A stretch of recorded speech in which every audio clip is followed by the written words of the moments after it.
Inaasahan na po na mas magiging madali na para sa Philippine Navy ang pagpatrolya sa karagatang sakop ng Pilipinas. Dahil po yan sa BRP Ramon Alcaraz na ginastosan ng mahigit 400 milyong piso para ma-upgrade ang mga gamit at armas. Narito ang report ni Rafi Tima.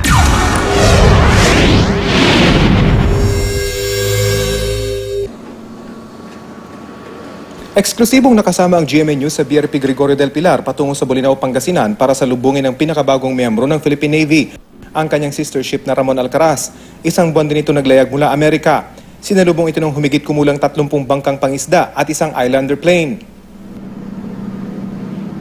Tulad ng BRP del Pilar, dati ring barko ng US Coast Guard ang Ramon Alcaraz. 450 milyon pesos ang ginastos dito ng gobyerno para ma-upgrade ang mga gamit at armas. Ang mga tauhan nito, halos isang taon nagsanay sa Amerika. Mula Bolinao, Pangasinan, dumiretso na ito sa Subic.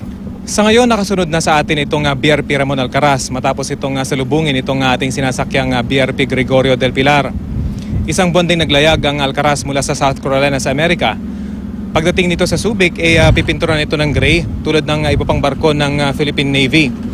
Itong ating sinasakyan ay tinuturing na sister ship ng Alcaraz. Parehong-pareho sila ng itsura at sukat. Meron din itong flight deck na tulad nitong ating kinaroroonan. At meron ding retractable hangar na tulad nito kung saan pwedeng itago ang mga helicopter kapag masama ang panahon.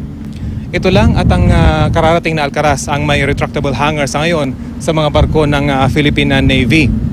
378 feet ang haba ng barkong ito at may bilis na 29 knots o 54 kilometers per hour. Meron itong mga armas tulad nitong 50 caliber machine gun at meron ding mga sakay na rigid hull inflatable boat na tulad noon sa dulo na pwedeng panghabol sa mababilis na bangka.